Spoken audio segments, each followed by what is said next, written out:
काहीतरी दोष बघत असतात आणि म्हणून त्याच पद्धतीने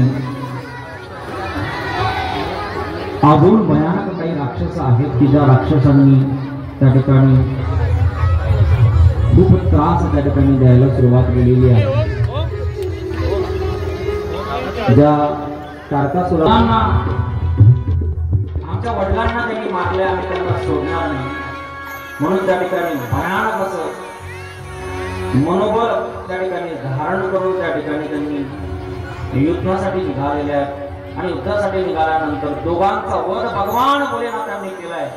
पण कमलाक्ष जो आहे तो युद्ध नीतीमध्ये आणि तपाच्या अनुषंगाने पारंगत होत आहे, तो कशानेही हरला जात नव्हता। भगवान भोलेनाथजी सुद्धा त्याच्या समोर हतबल होऊ लागले होते। भगवान आणि कमलाक्षाचं भयान त्या ठिकाणी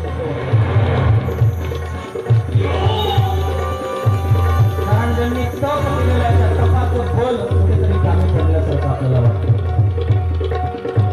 म्हणून विचार करतात की कशाने होईल।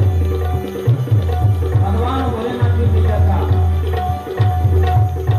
मान्यता आपल्या पशुपती असताना घेतलाय त्या कमलाक्षाचा मोह केलेला आहे।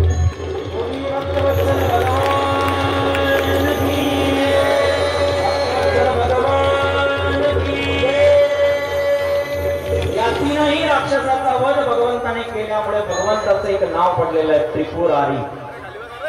बोलिए त्रिपुरारी भगवान की।